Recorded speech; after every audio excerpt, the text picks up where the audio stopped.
Isipin mo, nag-i-scroll ka sa feed mo ngayon. Sanay ka na sa mga nakikita mo dyan, di ba? Mga pictures ng kinain ng mga kaibigan mo, rants tungkol sa traffic, o kaya yung mga... Mga memes na paulit-ulit na lang? Oo, eksakto. Pero paano kung sa gitna ng lahat ng normal na updates na yan, biglang may dumaan na live stream ng isang lalaki? At seryoso siyang nagkukwento na inutusan daw siya ng Diyos na bumato ng kapitbahay sa ulo. Mapapatigil ka talaga sa pal-scroll dyan. 'Di ba? At hindi lang 'yon, may specific pa siyang detalye kung bakit niya kailangang gawin 'yon. Para sa iyo na nakikinig, ano-anong gagawin mo? Magi-scroll past ka ba o titigil ka para manood? Kasi ngayon, papasukin natin mismo yung kakaibang mundo ng taong 'yon. At napakadetalyado ng mundong bubuksan natin ngayon. Sobra. Himayin natin ang isang parang digital diary. Ito ay isang serye ng mga social media posts at audio transcripts mula sa isang lalaking nagngangalang Narciso o Lalo. Naglalaman ito ng mga inaangkin niyang direktang mensahe ng Diyos mula noong Marso 2026. At para ilatag agad natin yung konteksto, para sa'yo na nakikinig, ang mga sources na hawak natin ngayon ay hindi lang basta kakaiba, napaka-intricate ng pagkakabuo nito. Mula sa mga pangitain ng pagbabatuhan na binanggit mo kanina, Oo, yung batuhan talaga. aabot tayo sa mga kwento ng assassination plots. At kasabatag daw dito ang NBI at ang Santo Papa mismo. Ang wild niyan. Tapos pupunta rin tayo sa kung ano daw ang eksaktong mangyayari sa kaluluwa mo kapag namatay ka. Pero linawin lang natin yung misyon natin. Oo, mahalaga yan. Hindi tayo nandito para husgahan kung totoo o hindi ang mga sinasabi niya. Wala tayong pinapanigan sa kahit anong aspeto ng relihiyon o politika. Ama, neutral ground tayo rito. Ang gusto nating i-dissect ay kung paano binubuo ang mga ganitong klase ng naratibo sa modernong panahon. Paano mo makukumbinsi ang mga tao na ang isang simpleng pananginib ay isang banal na utos?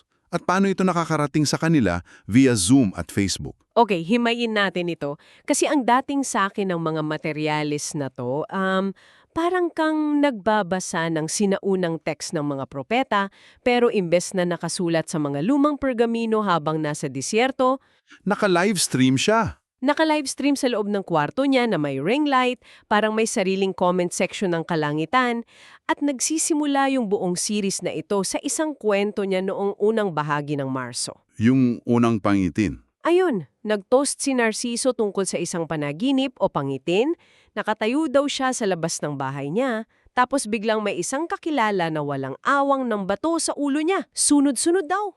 Aray! Oo, masakit. Tapos dito na siya nakarinig ng boses ng Diyos at napakasimple daw ng utos. Sabi ng Diyos, gantihan mo siya. Alin ang ginawa naman talaga niya base sa mismong kwento niya? Literal, gumanti siya ng bato na saktong tumama rin sa ulo ng lalaking nambabato sa kanya. Pero ang highlight dito para sa akin ay yung naging reaksyon ng Diyos pagkatapos nilang magbatuhan. Ano daw yung sinabi? Ang sabi daw ng Diyos, paano kasi may mga tama yan sa utak nila? Grabe, ang casual, no? At dito tayo papasok sa mismong mechanics ng naratibo niya. Kung papakinggan mo yung audio transcript ng Zoom meeting kung saan niya in-explain itong pangitian na to sa mga followers niya, May specific siyang explanation eh. oo, mapapansin mo na hindi ito tungkol sa isang malaking isyung teologikal. Hindi ito laban sa mga bashers niya sa internet o sa mga malalaking relihiyon. So sino yung nagbabatuhan? Nilinaw ni Narciso na ang panaginip na ito ay tungkol sa dalawang tao sa loob mismo ng sirkulo niya na nag-aaway at nagrereklamo sa isa't isa. So mga miyembro niya mismo. Tama, ginagawa siyang tagapamagitan. Kaya yung sagot ng Diyos sa pangitian na pareho silang may tama sa ulo, isa siyang paraan para sabihin na pareho silang mali kaya sila walang tigil sa pagbabatuhan ng reklamo. Teka, kailangan ko i-challenge to ng konti. Kasi bakit kailangan pang gumamit ng napakamarahas na metapora? Oo nga batuhan sa ulo. Pinag-uusapan natin dito ay pagbabato sa ulo hanggang sa magkasakitan. Tapos ang nire-represent lang pala nun ay dalawang miyembro na nag-aaway. Parang ang lala naman. Kung titignan mo, parang siyang nagtayo ng isang supernatural HR department. Supernatural HR, ang ganda ng term na yan. Kasi isipin mo, para sa'yo na nakikinig, paano kung may kaaway ka sa opisina, tapos yung boss nyo, hindi lang kayo pinatawag sa HR, kundi sinabi niya na sabi ng Diyos pareho kayong may brain damage. Wala ka nang kawala doon. Wala na. Paano ka pa mag-a-appeal sa HR kung ang nagbaba ng memo ay galing sa langit, di ba? Napakaswak ng analogy na yan. At yan mismo ang dahilan kung bakit niya ginagawa yan. Ang paggamit ng matitinding imahe, gaano man karahas, para sa mga maliliit na bagay ay isang napaka-epektibong tool ng pagkokontrol. Parang pinapakita niya yung kapangyarihan niya. Oo. Sa paggawa nito, nai-establish ni Narciso ang kanyang absolute authority. Ipinapakita niya sa mga tagasunod niya na ang mga mensaheng nakukuha niya ay hindi lang para sa mga end-of-the-world prophecies. Nakafocus din sa pang-araw-araw. Naka-micromanage ang Diyos sa mga pang-araw-araw na away nila. At kapag ang leader mo na ang nagsalita gamit ang boses ng kalangitan, tapos ang usapan, walang debate. Absolute compliance talaga. Walang kokontra. Galing. Kasi kapag nakuha mo na yung ganyang level ng control sa maliliit na bagay, parang ang susunod na step dyan ay kailangan mo silang papaniwalain sa mas malalaki at mas imposibleng mga kwento, di ba? Natural na progression yon ng mga ganitong grupo. Kasi nakita natin yan sa mismong timeline ng mga posts niya. Mula doon sa away bata na may batuhan, biglang nag-shift yung tono kinabukasan. Dito na pumasok yung usapan tungkol sa mga banta sa buhay niya. Eksakto. Kapag na-establish mo na ikaw ang boses ng otoridad, kailangan mo naman ngayon na magpapatibay ng posisyon mo. At paano yun gagawin? Paano mo gagawin yon? Gagawa ka ng isang napakalakas na kalaban, gagawa ka ng isang persecution complex para lalong kumapit yung mga followers mo sa'yo. At sobrang wild ng paraan niya ng paggawa ng kalaban. Kasi kinuwento niya yung isa pang panaginip niya. Eto, pakinggan nito. Naglalakad daw siya papunta sa bahay ng isang kakilala para matulog. Pagpasok niya sa kwarto, napansin niya ang napaka-specific na ayos ng mga unan. May bilang pa yan eh. Oo, may 3 unan na magkakatabi, tapos may 2 unan sa uluhan, tapos habang nakahiga siya, 5 magagandang babae ang pumasok sa kwarto at tumabi sa kanya sa kama. Medyo parang pelikula na yung kwento. Sinubukan pa daw siyang akitin nung isa, umabot pa sa paghawak sa masiselang bahagi niya, pero syempre, tinanggihan niya.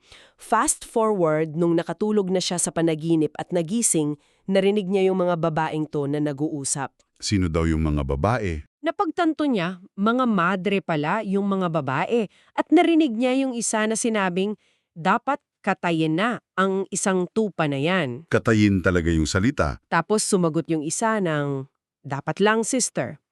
Tapos dito daw pumasok yung boses ng Diyos, nagbibigay ng warning na may plano nga siyang ipapatay. At doon sa puntong yun, nag-transform na yung panaginip mula sa simpleng panunukso papunta sa isang full-blown action thriller. Kasi nung paglingon daw niya, nawala bigla yung mga madre at napalitan ng isang lalaking nagsabing pinapasundo siya. Pinapasundo kanino? Sa Santo Papa mismo. Wait, ano? Bakit daw?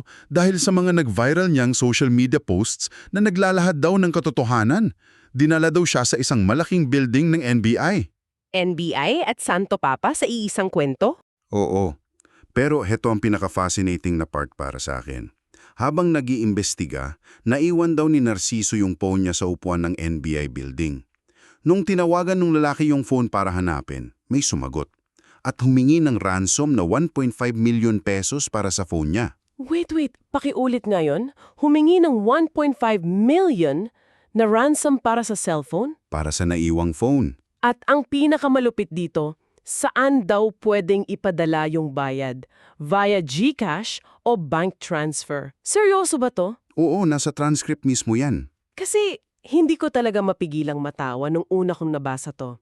Pinagsasama niya yung mga classic ancient biblical themes, yung propeta na inuusig ng matataas na pari, yung mga babaeng nanunukso para subukin ng pananampalataya niya, At yung walang talab na agimat daw. o yung divine protection kasi sikat daw siya na hindi tinatabla ng bala.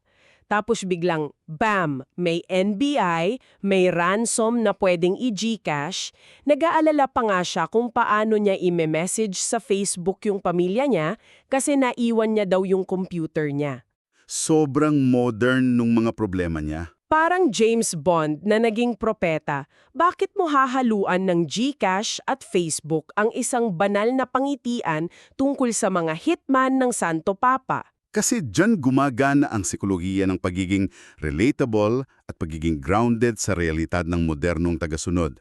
Kung ang ikikukwento niya ay tungkol sa mga chariot o mga sinaunang espada, Parang hindi na makakarelate yung tao ngayon. mahirapan ang mga followers niya na maramdaman yung panganib ngayon. Pero kapag isinama mo ang NBI, ang GCash, ang pag-viral sa social media, bigla itong nagiging totoo para sa kanila. Okay, makes sense. Ang mensahe ay ang digmaan ng mabuti at masama ay hindi nangyari libu-libong taon na ang nakalipas. Nangyayari ito ngayon mismo sa mundo natin gamit ang mga apps na nasa mga cellphone natin. Pinapalakas nito yung ilusyon na ang banta ay totoo at narito na. Grabe, ang galing nung naisip niya yun Kusa man o hindi. Pero teka, balikan natin yung detalye sa unan kasi nabanggit niya rin yun sa transcript niya. Bakit 3 tapos 2 sa uluhan? May ibig sabihin ba yun? Meron. At ito ang nagpapatunay kung gaano siya kadetalyado sa pag-assign ng kahulugan. Ayon mismo sa paliwanag ni Narciso sa kanyang audio transcript, yung 3 magkakatabing unan ay sumisimbolo sa dumaraming bilang ng mga paring Katoliko na nag-aahanap ng paraan para mapatay siya. Wow! Okay. Yung 2? At yung 2 unan sa uluhan, yun daw ay sumisimbolo sa iba pang malalaking relihiyon sa Pilipinas. Specifically, tinutukoy niya ang Iglesia ni Cristo, ang grupo ni Kibuloy, at mga born again. Sila daw yung kalaban. Makikita mo rito yung pagbuo ng ultimate enemy. Sinasabi niya sa mga followers niya na tayo ang may hawak ng nag-iisang katotohanan, kaya naman lahat ng malalaking relihiyosong institusyon sa bansa, pati na ang Santo Papa, ay nagkakaisa para pabagsakin tayo. So, ginagawa niyang bida yung community nila sa isang napakalaking cosmic war? Pero, dito ako napapaisip. Para sa'yo na nakikinig, imaginein mo na miyembro ka ng grupong to. Narinig mo na ang NBI, ang mga malalaking relihiyon, at ang mismong Vatican ay gusto kayong ipapatay. Nakakapanik yun. O ako yan, praning na ako. Magtatago na ako, maglalag off sa social media. Paano mo ihahandle yung ganong klase ng matinding paranoia sa loob ng komunidad mo para hindi sila magkagulo? At alam mo kung anong sagot ni Narciso? Isang banana cake. Ang banana cake. Isa ito sa mga pinaka-brilliant na bahagi ng mga transcripts natin. Sobrang surreal ng moment na to Kasi sa kalagitnaan ng isang Zoom meeting habang kinukwento niya itong mga assassination plots, bigla niyang pinakita sa camera ang isang banana cake na siya mismo ang nag-bake bago mag-start yung meeting. Proud pa siya sa bake niya. Tapos sabi niya, dahil sa proseso ng pag-oven, nag-crack yung ibabaw ng cake at naghugis muka na nakangiti. At anong ginawa niya? Ikinonekta niya agad ito sa kalangitan. Siyempre, kailangan may divine meaning. Sabi niya, yung nakangiting banana cake na yon ay mensahe ng Diyos para dun sa mga taong nagtatangkang manghak ng Zoom meeting nila para matrace ang lokasyon niya. Ang mensahe daw ng Diyos sa mga hitmen ay, tatawanan ko lang kayo. Tatawanan lang daw. Isipin mo yung weblash nun. Mula sa GCHUSU ransom at mga hitmen ng Santo Papa, biglang nagyayabang ng masarap na banana cake na nakangiti. Ano bang nangyayari dito? Paano nag-connect yun? Kung titignan natin ang mechanics ng kultura at pamumuno sa mga ganitong grupo, hindi lang yan basta random baking session. Isang napakalakas na psychological tool ang ipinakita niya dyan. Sa anong paraan? Kapag ikaw ang pinuno at sinasabi mong gusto kang patayin ng mga pinakamakapangyarihang tao sa mundo, kailangan mong ipakita na hindi ka apektado. Ang pagpapakita ng normalidad, ang pagbibake ng cake, ang paggawa ng biro tungkol sa nangangiting tinapay ay nagbibigay ng mensahe sa mga followers na kahit anong panganib ang nasa labas, kalmado ang pinuno nyo. Parang chill lang ako rito. Oo, kontrolado ng Diyos ang sitwasyon. Mas nagiging kapani-paniwala at makapangyarihan ang isang leader kapag kaya niyang pagsamahin ang pinamaktinding panganib at ang pinakaordinaryong gawain. Nagbibigay ito ng sense of security sa mga tagasunod niya.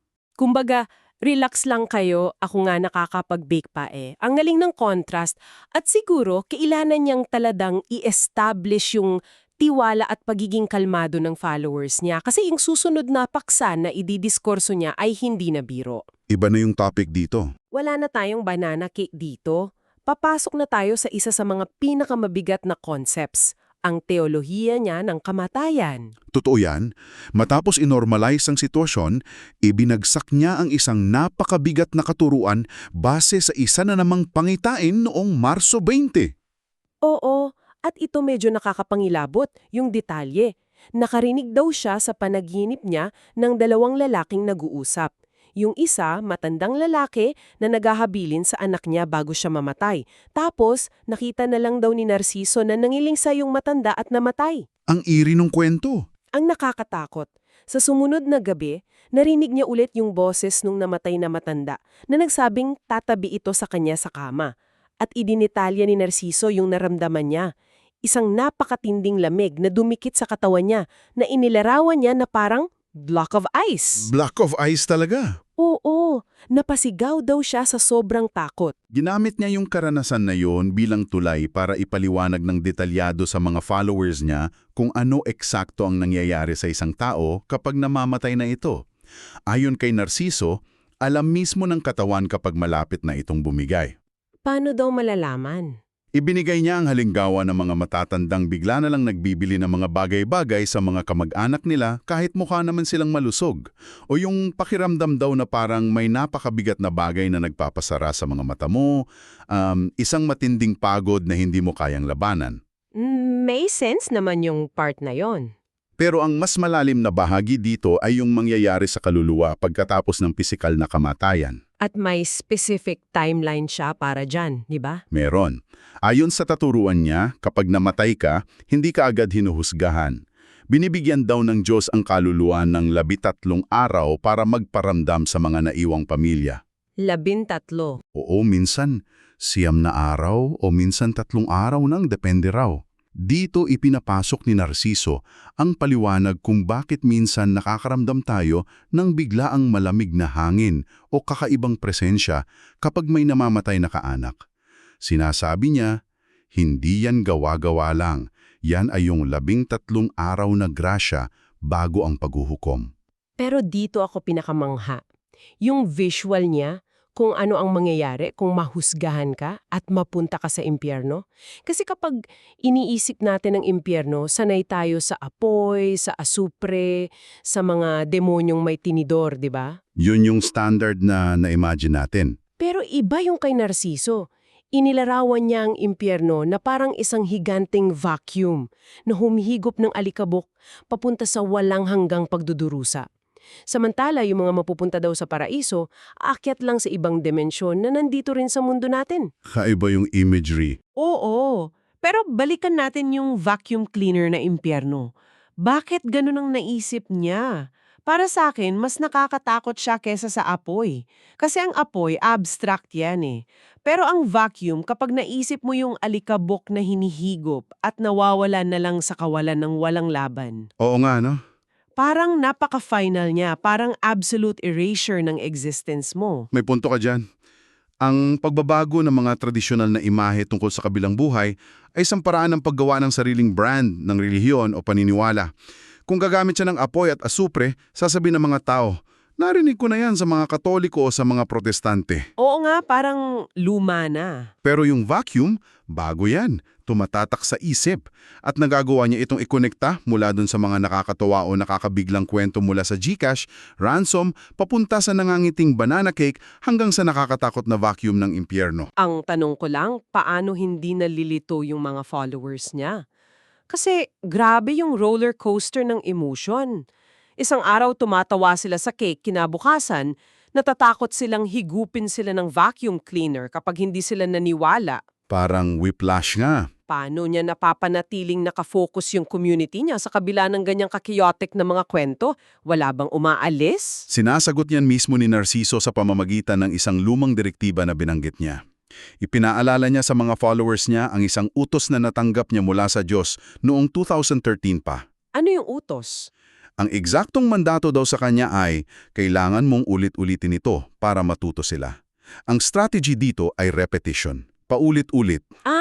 Kahit mag-iba yung kwento? Tungkol sa mga maldring hitmen o tungkol sa malamig na kaluluwa sa kama, basta ang core message ay hindi nagbabago, na si Narciso lang ang tanging tagapagsalita ng Diyos. Ganun pala yun. Idinagdag pa niya na maswerte ang mga kaong nakikinig sa kanya, habang yung mga hindi naniniwala ay bala na raw ang Diyos sa kanila, wala na siyang pakialam. Ang galing ng diskarte. Para itong isang Trojan horse, 'di ba? Ipinapasok mo yung mga mabibigat mong dogma at yung control mo sa kanila sa pamamagitan ng pagbabalot nito sa mga kwentong highly entertaining. Eksakto. Natatawa sila, natatakot sila, nakaka-relate sila sa pagbe-bake, tapos boom, napasok mo na yung katuruan na wag silang lalaban sa iyo kasi mapupunta sila sa vacuum ng impyerno. At diyan natin makikita kung bakit napakahalagang pag-aralan ng mga ganitong klase ng dokumento. Kasi madaling sabihin na, ay baliw lang yan o kulto yan, hindi ako maniniwala dyan. Mas madaling i-dismiss lang eh. Totoo. Pero kapag hinimay mo ang mechanics, makikita mo na gumagamit siya ng mga napaka-advanced na psychological tools na nakikita rin natin sa marketing, sa politika, at sa media. Pinupupukpok niya ang isipan ng mga tagasunod niya ng iisang mensahe gamit ang iba't ibang emosyon. At ito na yung pinakamahalagang tanong para sa'yo na nakikinig sa atin ngayon, bakit mo ba kailangang pansinin ang lahat ng ito? Lalo na kung iba naman ang relihiyon mo. O baka wala ka namang relihiyon. Bakit mahalaga ang mga kwento ni Narciso Olalo at ng kanyang nakangiting banana cake? Bakit nga ba? Dahil ang pinag-uusapan natin dito ay isang live na gaganap na masterclass kung paano nabubuo ang isang sistema ng paniniwala ngayong panahon ng internet, ipinapakita nito sa atin na ang mga tao ay uhaw sa kahulugan. At kapag uhaw ang tao sa kahulugan, kahit ang mga pinaka-ordinaryong detalye ng buhay ay pwedeng bigyan ng sagradong ibig sabihin. Isang cake na nag-crack sa oven, mensahe ng Diyos na tumatawa siya. Naiwang unan sa kama, simbolo ng malalaking relihiyong gustong pumatay sa iyo. Isang maling tawag sa cellphone at naghahanap ng pera sa GCash, patunay na inuusig ka ng Santo Papa? Sa isang napakabilis at magulong digital na mundo, kung saan pakiramdam natin minsan ay wala tayong direksyon o kontrol, ang pagbibigay ng grandiosong kahulugan sa bawat maliliit na bagay ay nakakaakit.